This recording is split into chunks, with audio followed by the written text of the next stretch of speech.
hapon mga katek. So dito ako ngayon sa Adventure Riot. So naayos ko na halos lahat ng machine dito. Ito na lang bowling ang hindi pa. So ayan o. So ngayon tinatry kong ayusin. May problema kasi siya sa board. Binaklas ko na yung board. Ayan. Ito. So ayan. Makikita nyo. Ayan. So ito yung board nung sa pinball. So papalitan ko siyang pinalitan ko yung dalawang transistor. Ayan o. Yung dalawang transistor na ito, yung dalawang transistor na to. Ito kasi sa solenoid to dun sa pinball. Kapag isang sira dito, magmamalfunction yung pinball, hindi gagana ng maayos. So ayan, dito tayo. Ayan yung kanyang CPU. Patayin mo natin CPU. So ayan, ito yung kanyang board. Ayan, play na yan. Ayan. Ayan, so kakabitan natin to. Nakabili na? Oo. Ayan. Alright. Ayan, nasambol na ulit natin. Tignan natin kung gagana na yung ating mini bowling. So ito.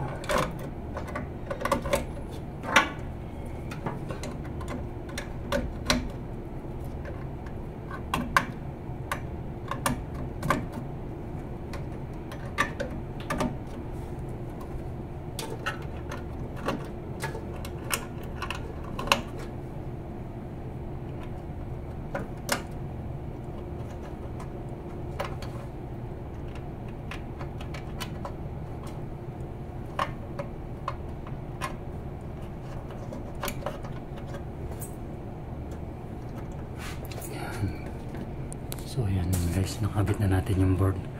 So tatry lang natin ngayon kung gagana na siya ng maayos. Guys, nilalaro na nila. Ayan, gumagana na ng maayos itong one lane. Sige, try nyo pa. So ayan, maayos yung one lane. So ayan.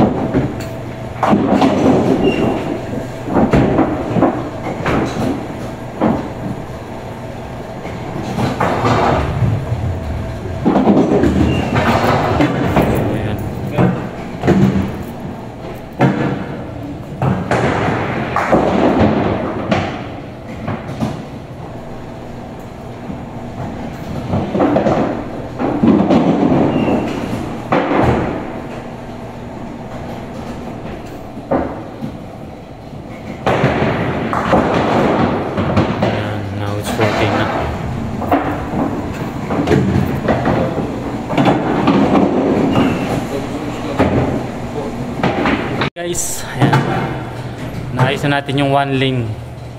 Tapos yung isang lane may sirang board. So kailangan natin umorder nito sa manufacturer sa Germany. So sabi sa akin ng kaibigan ko doon, $700 daw ang isang board. So kailangan na talagang palitan. At least yung isa napagana natin. Ayan, nakakatalo na siya ng maayos. So yun, ayos na. So at least kahit isa magagamit habang inaantay natin yung isang board room para doon sa isang lane. So yun, kasi hindi na sayang yung ating hirap.